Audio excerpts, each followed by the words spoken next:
누가복음 12장 22절에서 30절까지 말씀인데요. 신약 116면에 있습니다.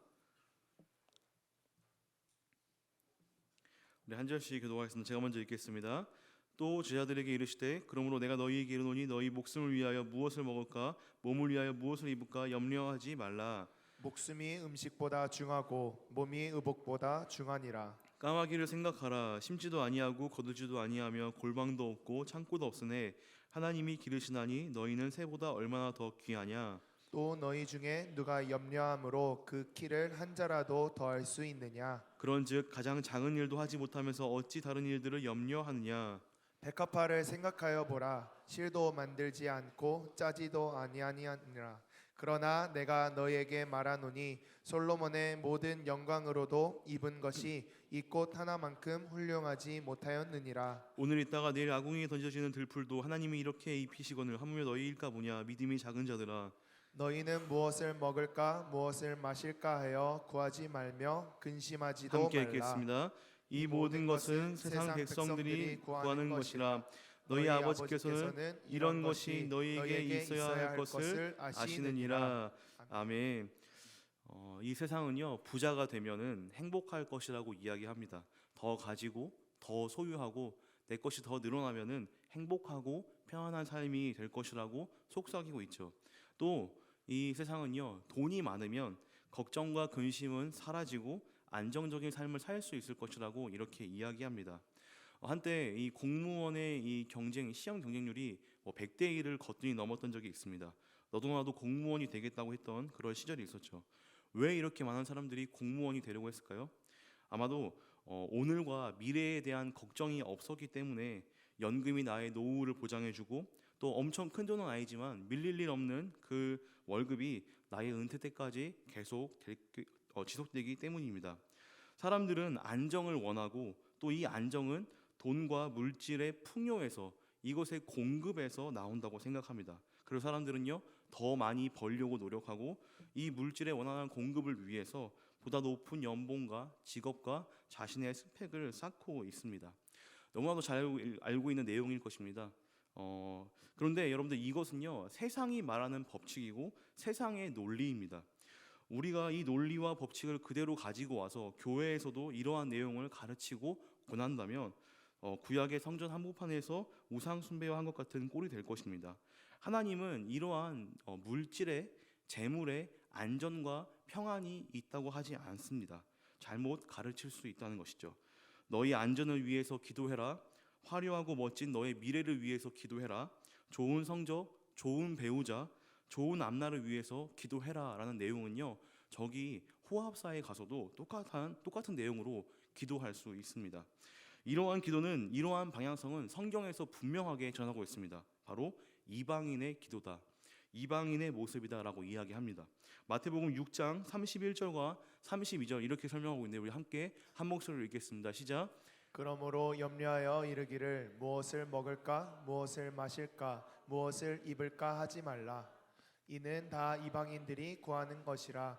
너희 하늘 아버지께서 이 모든 것이 너희에게 있어야 할 줄을 아시느니라. 아멘. 하나님의 관점에서는요 이 사람은요 두 부류로 나눠집니다. 하나님의 백성과 세상 사람들, 하나님의 백성과 이방인으로 정확하게 나눠집니다. 제3지대는 없습니다. 무엇을 먹고 무엇을 마시며 무엇을 입을까? 그러니까 오늘 말로 바꿔보자면 어떻게 더 벌고 어떻게 더 풍요로운 삶을 살 것인가, 이러한 걱정과 생각과 기도는 누가 하는 것이라고요? 바로 하나님의 백성이 아닌 이방인, 세상 사람들이 하는 것이다 라고 설명하고 있습니다. 저는 오늘 이 마태복음 6장과 그리고 평행 본문이 누가복음 12장을 가지고 이방인과 다른 우리들, 하나님의 백성, 하나님의 성도로 부름받은 우리들은 무엇을 추구하고 무엇을 향해 나아가야 될지 함께 말씀을 살펴보도록 하겠습니다. 이 오늘 말씀이 시작하게 된, 그러니까 발단이 된 원인이 있습니다. 바로 한 청년이 있었는데요. 아마 이 청년은 부자였을 것입니다. 이 부자가 예수님께 나와서 자신의 고민을 털어놓습니다. 어떠한 고민이었냐면 그 부자의 아버지가 돌아가신 것 같습니다. 아버지가 돌아가셔가지고 이제 그 아버지의 유산을 상속받아야 되는데 이 형하고 친형하고 이제 분쟁이 붙은 것입니다. 여러분들 가정법원에서 꽤 많은 비중에서 이 형제들 간의 이 유산 분할을 가지고 많이 이제 고발하고 서로 이제 민사 소송을 거는데 오늘 이 말씀에서도 비슷한 맥락을 볼 수 있습니다. 이 형과의 상속 문제를 가지고 당시에 좀 유능하고 유명한 또 세상 사람들에게는 선생님으로 칭함받는 예수님께 이 문제를 들고 나왔습니다. 그리고 예수님께 이것에 대한 해결책을 얘기를 했죠. 예수님께 자문을 구한 것입니다. 누가복음 12장 13절 이렇게 얘기합니다. 무리 중에 한 사람이 이르되 선생님 내 형을 명하여 유산을 나와 나누게 하소서 하니, 이렇게 예수님은 그 부자 아버지를 여윈 그 청년을 호되게 그 다음 구절에서 야단을 치십니다. 내가 무슨 너희들의 물건 나누는 재판관이냐? 그리고 그 청년에게 탐심은 물리치고 갑자기 생명과 사람의 목숨에 대해서 이야기를 하십니다. 함께 누가복음 12장 15절 말씀 한번 읽어보도록 하겠습니다. 탐심과 갑자기 생명이 나오는데요. 함께 읽겠습니다. 시작.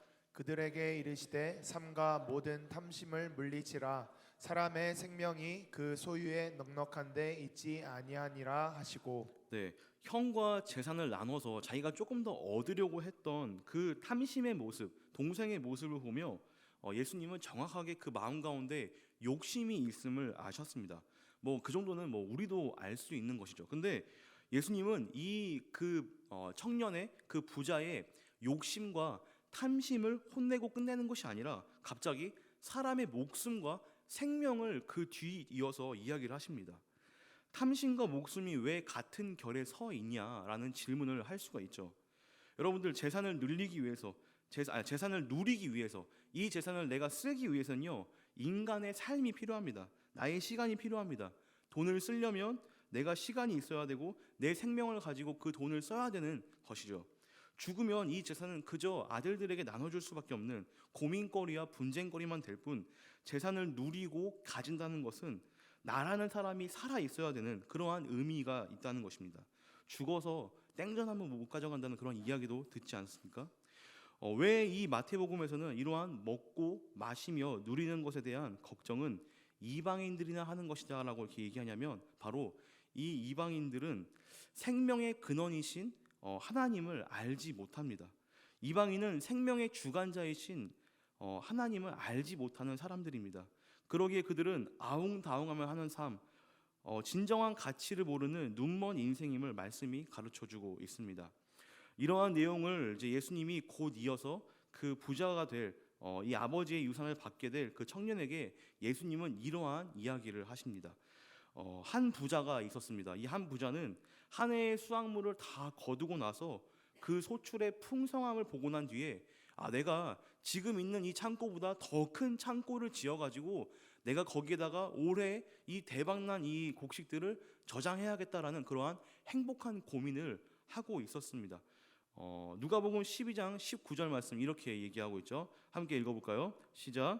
또 내가 내 영혼에게 이르되 영혼아 여러 해 쓸 물건을 많이 쌓아두었으니 평안히 쉬고 먹고 마시고 즐거워하자 하리라 하되. 자, 내가 앞으로 몇 년간 쓸 재물을 이곳에 모아두었으니 뭘 하자고 합니까? 평안히 쉬고 먹고 마시고 즐거워하자. 그런데 이 생각을 하고 난 뒤에 하나님이 그 부자를 찾아가서 뭐라고 말씀하시냐면, 어리석은 자야, 내가 오늘 밤에 너의 생명을 도로 되찾아가겠다. 내가 너를 나의 곁으로 데리고 가겠다. 이렇게 얘기를 하는 것입니다. 그러니까 오늘 말로 치면 로또를 맞아가지고 농협중앙회에 가서 입금을 받자마자 그 다음날 죽게 되는 그러한 사건인 것이죠.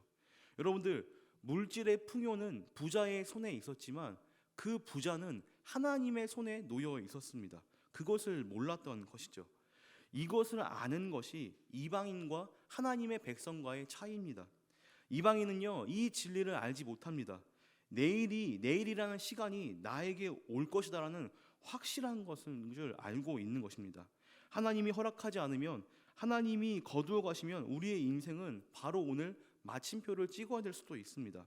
여러분들도 적지 않은 사람들이 당연히 나에게 내일이 올 것이다, 당연히 나에게 2024년이 올 것이다 라고 생각하시는 분이 많을 것입니다. 근데 여러분들, 오늘 이번 주에 아주 가슴 아팠던 일이 무엇이 있습니까?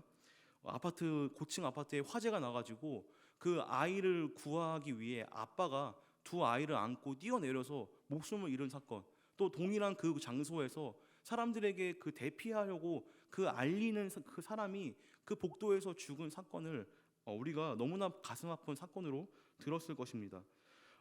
우리가 우리의 삶을 좌지우지할 수 없다는 그런 단적인 표현입니다. 그들은 그날 밤에 그러한 일이 생길 거라고 상상이나 했겠습니까? 하나님이 허락하지 않으면 이 물질의 풍성함을, 부요함을, 젊은 날의 수요를 다 누리지 못하고 죽게 되는 것입니다. 이제 예수님은 이 부자의 이야기를 그 청년에게 들려주고 나서 이제 세 번째 인물들, 바로 제자들에게 이 말씀을 하십니다. 오늘 본문의 말씀이죠. 제자들에게 하고 있는 이 핵심 메시지는 이것입니다. 너희들은 그렇게 살지 말아라. 너희들은 물질을 모아두는데, 너희들의 재산을 축적하는데 인생을 걸지 말아라라는 이야기를 하고 있는 것입니다. 부가 많이 있다 한들, 재물이 많다고 한들 안심하고 평안한 것이 아니다, 이러한 이야기를 하고 있는 것이죠. 제가 오늘 말씀을 이제 본격적으로 좀 살펴보기 전에 제가 좀 이제 인사이트를 좀 가져온 책이 있습니다. 바로 오늘 말씀의 제목입니다. 바로 이방인의 염려라는 책인데요. 여러분들 들어본 적이 있을 것입니다. 이 인물에 대해서 키에르케고르라는 사람, 쉐안 키르케고르라는 사람이 있는데, 이 사람이 쓴 이방인의 염려라는 책에서 제가 인사이트를 많이 가져왔습니다. 아주 짧은 책이니까 여러분들 24년도 첫 번째 책을 아마 이 책을 하면 아주 좋을 것 같습니다. 이 키에르케고르에 대해서 조금만 제가 얘기를 하고자 하면, 이 사람이 살았던 나라는 덴마크라는 나라예요. 근데 그 당시에 덴마크는요, 기독교 국가여가지고 전체 인구의 95%가 기독교인이었습니다. 그러니까 동네 사람들의 정말 특별한 사람 빼고는 다 어디를 갔다고요? 교회를 간 거예요. 근데 이 키에르케고르가 이렇게 많은 사람들이 교회 다니고 모두가 다 성도라고 불리는데 제대로 된 사람이 몇 명 없는 겁니다. 제대로 된 성도가 몇 명 없는 겁니다. 여기서 엄청난 회의를 가지고 사실 좀 교회에 대한 비판적인, 국가에 대한 좀 비판적인 그런 생각을 가졌던 사람이기도 합니다만, 오늘날 많은 신학자들과 목사님들에게 좋은 인사이트를 준 그런 사람입니다. 철학자인 만큼 오늘 이 키에르케고르가 이 오늘 본문에 등장한 까마귀, 이 새를 가지고 오늘 이 말씀, 이 주제인 이방인의 염려라는 책을 썼습니다. 그러니까 새 한 마리를 가지고 책을 쓴 거죠. 아주 대단한 통찰력이 있는데, 여러분들 뭐 요즘에 그 밀리의 서재 보니까 1위부터 10위까지 보니까 쇼펜하우어 책이 거의 뭐 3-4권 있더라고요. 그런 좀 약간 너무 어두운 사람들, 어려운 책들 보지 말고 이렇게 좀 쉬운 책으로 좀 이렇게 철학을 접근하면 좋을 것 같습니다. 책들 다들 읽으시죠? 이렇게 다들 부끄러워하시는 모습. 성경도 다 1년에 1독 다 하셨죠? 죄송합니다. 이상한 거 물어봐가지고 제가 여러분들 시험 마음에 시험인데, 오늘 밤새도록 읽으시면 신약은 한번 뛸 수 있으니까 엘룸에 모여서 다 읽으시기 바랍니다. 3배속으로 해가지고 이렇게. 자, 예수님은 제자들에게 너희들이 염려하지 말아야 될 이유를 알려주시는데, 이제 제자들의 머릿속에 상상의 나래를 펼치게 합니다. 바로 머릿속에 새 한 마리를 떠올리게 하시는 거예요. 너희들 한번 상상해봐라. 새가 한 마리 있다. 새가 저 하늘을 날고 있어 라고 이렇게 상상의 나래를 펼치면서 오늘 말씀을 하십니다. 자, 예수님은 그 상상 속의 새를 통해서 그리스도인이 어떻게 살아야 되는지를 알려주고 있습니다. 새처럼 살도록 우리가 살 때 그 새를 본받아서 어떻게 보면 이 인간의 교사가 되는 거예요. 그 새가 이 새의 삶을 통해서 너희가 어떻게 살아야 되는지 알려주고 있는 것이죠. 새에게는요, 이 까마귀는요, 오늘 말씀에 봤을 때 2가지가 없습니다. 2가지 없는 것이 있는데, 첫 번째가 뭐냐면 행동이 없습니다. 그리고 장소가 없습니다. 행동과 장소를 찾아볼 수 없어요. 24절 한번 읽어볼까요? 12장 24절 누가복음 한번 읽어보겠습니다. 시작. 까마귀를 생각하라. 심지도 아니하고 거두지도 아니하며 골방도 없고 창고도 없으되 하나님이 기르시나니 너희는 새보다 얼마나 더 귀하냐. 자, 어떤 행동이 없죠? 말씀 좀 띄워주세요. 네, 심지도 아니하고 거두지도 아니한다. 이 행동이 없습니다. 자신이 먹을 양식을 심지도 않고 또 그것을 기다렸다가 거두는 행동도 새는 하지 않습니다. 즉 자신을 위해서 농사를 짓지 않는다는 것이죠. 또 장소도 없습니다. 골방도 없고 창고도 없습니다. 골방과 창고는 심고 거두고 나의 재산을 축적하는 것에 주안점이 되는 그런 장소입니다. 나의 귀한 것, 나만 아는 장소, 나의 공간이 없다는 것입니다. 자, 이렇게 보았을 때 새는, 이 까마귀는요, 자신의 것이 없다라는 것이에요. 농사를 짓지도 않고 창고와 공간에 모으지도 않고 또 심지도 그것을 거두지도 않지만 마냥 그 새가 배짱이처럼 노는 것은 아닙니다. 까마귀는요, 새는요, 하루하루 나가서 자신의 먹이를 구하고 또 자신이 충족히 먹을 일용할 양식을 위해 노력하는 존재입니다. 그러기에 예수님은 이 새를 상상하면서 생각하면서 뭐라고 얘기합니까? 이 새들은 염려가 없다라고 말합니다. 몇 개월 뒤에 뭐 풍성한 소출이 있는 것도 아니고 내 소중한 것을 몇 개월, 몇 년치 보관할 장소도 없지만 이 새는 염려가 없습니다. 왜요? 바로 오늘 먹을 것이 있기 때문입니다. 내가 오늘 배불리 먹을 수 있는 양식이 있기 때문에 이 새는 염려가 없습니다. 그리고 오늘 이 새가 배불리 먹을 수 있는 그 이유와 근원은 무엇입니까? 바로 하나님의 약속입니다. 하나님이 이 새를 먹이시겠다라는 그러한 약속을 하기 때문입니다.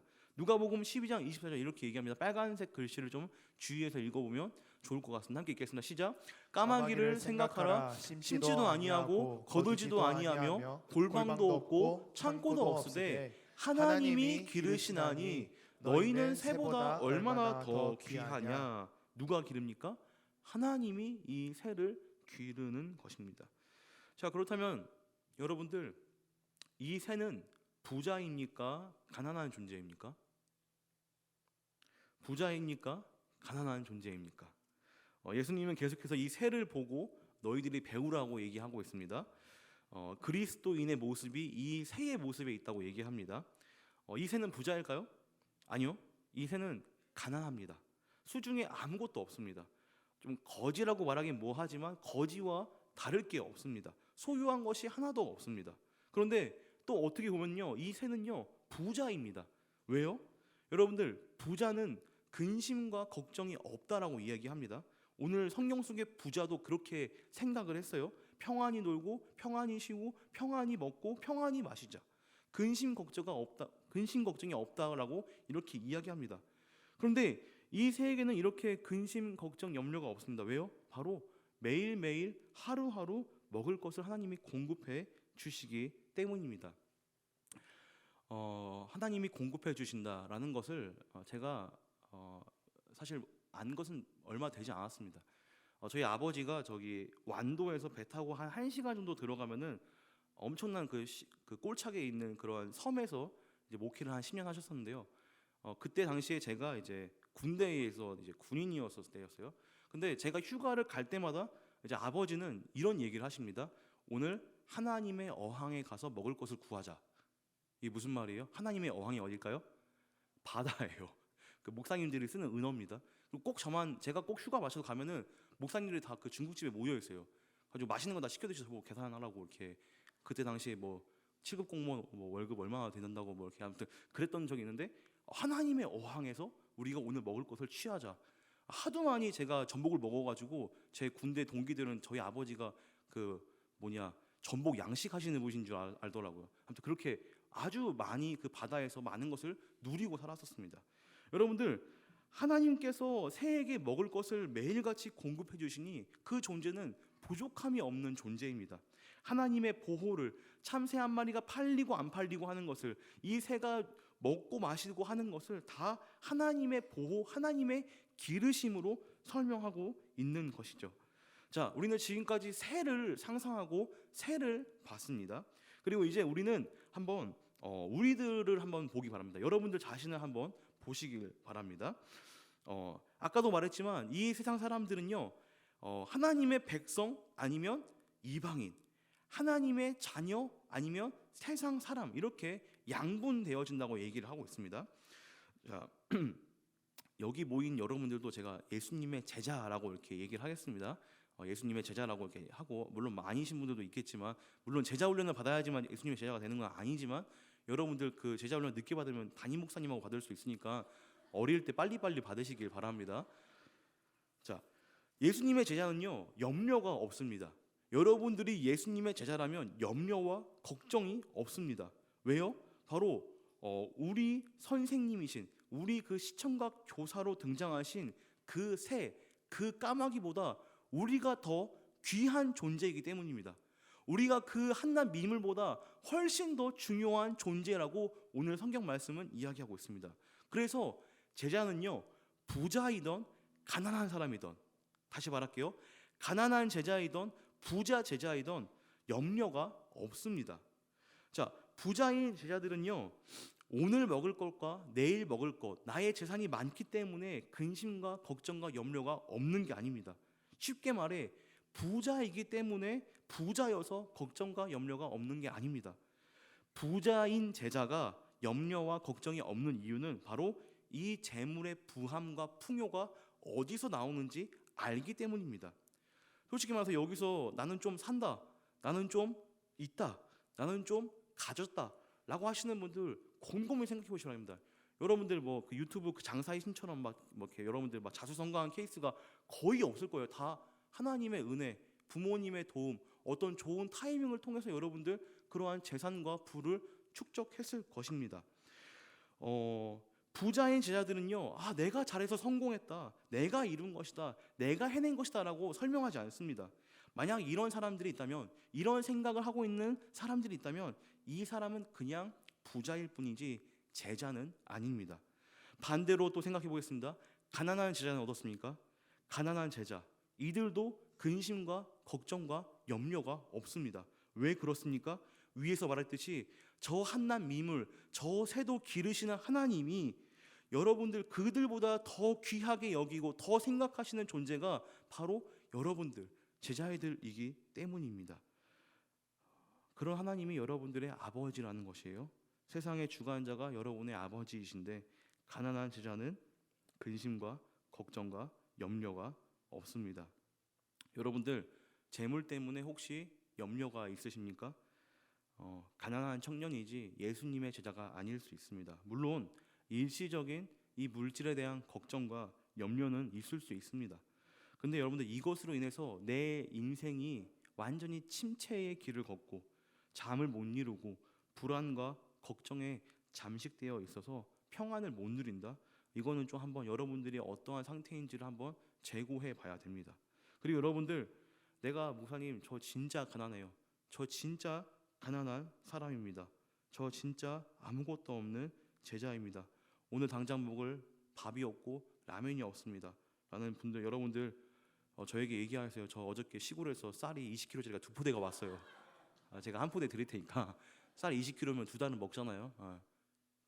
그리고 우리 지체들이 마음을 모아서 또 그 극률한 그 뭐죠, 그 이름이 기억이 안 나는데 일용할 양식을 또 모아놨으니까 어마어마하게 모아놨습니다. 여러분들 필요하시면 꼭 얘기하시기 바랍니다. 이게 다 하나님이 준비해 놓으신 시스템이 아니겠습니까? 여러분들 그리고 진짜 가난한 분이 계시다면 여러분들은 어떻게 보면은 매일매일 하나님의 기도 응답을 받고 있는 그러한 존재들일 수 있습니다. 우리가 주기도문에서 얘기하듯이, 주기도문에서 우리가 매일같이 기도하듯이 일용할 양식, 오늘 먹을 일용할 양식을 달라는 기도, 그 응답의 역사가 이렇게 가난한 자들에게는 매일매일 이루어진다는 것입니다. 마치 출애굽한 이스라엘 백성들에게 만나가 매일같이 내렸던 것처럼요.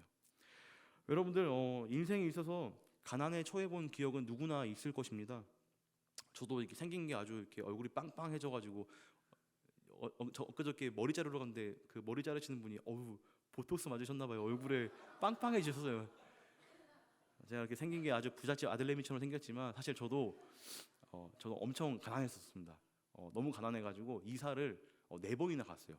그러니까 이사를 너무 많이 가가지고 전학을 4번이나 갔습니다. 초등학교 때만. 그래서 아마 저의 이 성격이 살아남기 위해서 만들어진 후첨가된 아마 후첨 아주 그런 성격이 아닐까라고 생각이 듭니다. 결혼도 마찬가지예요. 여러분들 결혼을 앞두고 있는, 돈 때문에 걱정하고 있는 여러분들, 있다면 저희 집에 오세요. 저희 집에 우리 집사람 와이프 말을 한번 들어봐야지 이 역사가 어떻게 이루어지는지를 들을 수 있으니까 그 꼭 돈 때문에 걱정되는 커플들 우리 집 한번 와가지고 밥 한번 먹고 제가 라면도 끓여줄 테니까 네. 자, 여러분들 자 세상 사람들은요 이방인들은요 사실 하나님의 백성이 아닌 사람들은요 부자이던 거지이던 평범한 사람이던 항상 걱정하고 항상 염려합니다. 왜 그렇습니까? 그들은요 그들에게는 하나님이 없기 때문이에요. 그들은요 그들을 책임져 줄 하나님이 없기 때문에 그들은 항상 불안하고 염려 가운데 걱정 가운데 있습니다. 믿고 의지할 존재가 없다는 것입니다. 있다 한들 그게 뭡니까? 뭐 돈입니다. 결국엔 재물입니다. 외모도 될 수 있습니다. 여러분 외모요? 35살 넘어가면 바로 이렇게 저처럼 이렇게 막 이렇게 흘러내립니다. 여러분들 외모도 한 순간입니다. 여러분들 돈 많잖아요. 건강을 얻을 수 있을 것 같죠? 여러분들 제가 큰 병원 많이 가봤어요. 저기 서울대병원 대연L에 뭐 신촌 세브란스 많이 가봤는데 거기 70세 막 80세 막 노인분들 막 경호원들 막 이렇게 수행원들 데리고 와서 있는데요. 돈으로요 살아봤자 몇 년 안 됩니다. 10년 뒤면 다 돌아가실 분들이. 돈이 없을 때 여러분들 이런 생각하죠. 내가 돈이 좀만 많으면 내가 지금보다 조금 더 연봉이 올라가면 내가 조금 더 윤택한 삶, 좀 더 이렇게 뭐랄까요 풍부한 삶, 내가 조금 더 뭐랄까요 여유로운 삶 살 수 있겠다. 그때 되면은 11조도 내가 많이 하고 내가 헌금도 많이 하고 내가 그때 되면 교회 봉사도 많이 하고 선교도 나가고 이러한 생각 많이 하실 겁니다. 아까 얘기했죠. 우리 청년회 때 열심히 하라고. 여러분들 지난주에 유치부에서 무슨 일이 일어난지 아십니까? 유치부에서 어떤 한 아이가 헌금을 했는데 35만 7천 원을 했어요. 그 세배 온 줄 알고 전화를 세배 온 게 아니래.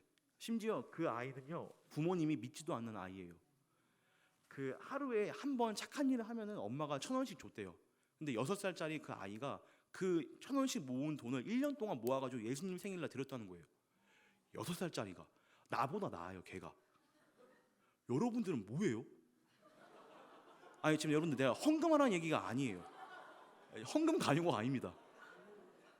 난 그 말 듣고 등골이 서늘해져가지고 진짜 예수님이 진짜 왜 어린애들만 천국에 간다는 것을 내가 인지 알겠다. 진짜 우리들 들어가기 힘들겠다. 그런 생각을 해봤습니다. 여러분들 진짜 헌금 많이 하라는 얘기 아닙니다. 여러분들 어떤 말인지 알죠? 그 마음의 중심 뭔지 알죠? 여러분들 목사님 저 나중에 섬길게요. 제가 요즘 바빠가지고. 여러분들 여자친구 생기면 내년에 더 바빠져요. 왜 찔리는 사람들 있어요? 남자친구 생기면 여러분들 교회 잘 안 나올 거 다 알고 있어요. 여러분들 있을 때 잘 합시다. 여러분들 청년회 때에 섬길 수 있을 때, 내가 배울 수 있을 때, 내가 이 자리에서 뭔가 할 수 있을 때 여러분들 그때 해야 돼요. 많은 분들이 저에게 여러분 목사님 뭐 계획이 어떻게 돼요? 미안한데 목사님 저는요 계획을 1년밖에 안 세웁니다. 2년짜리 계획은 없습니다. 저는 항상 황선배 회장님께도 맨날 얘기해요. 나는 1년짜리다. 나는 임시직이다. 나에게 2년이란 없다. 항상 1년 이렇게 살아왔다. 여러분들도 그렇게 사시길 바랍니다. 아직 제자훈련, 확신반 그리고 끝나지 않았습니다. 모집합니다. 그리고 심지어 제자반은 이제 2자리밖에 안 남았어요. 빨리 신청하시기 바랍니다. 나라고 생각하시는 분들 알겠죠? 말씀을 정리하겠습니다. 여러분들 속마음 속에 하나님보다 재물을, 미래의 안전을, 나중을 바라보고 있는 분이 계십니까? 여러분들 오늘 주신 하나님의 은혜를 보지 못하고 내일의 걱정과 앞날의 염려를 하고 계십니까? 그건요 이방인들이나 세상 사람들이 하는 행동과 모습입니다. 여러분들과 저 새가 비교가 되겠습니까? 여러분들과 저 들의 이름 모를 저 꽃들이 비교가 되겠습니까? 하나님이 우리의 아버지이신데 하나님이 우리의 아버지로 자청하셔가지고 이 자리에 이 땅 가운데 아들을 보내셔서 내가 너를 사랑한다라고 그 확증을 하셨는데 여러분들 왜 그 확실한 하나님의 약속을 믿지 못하고 염려와 불안으로 떨고 계십니까?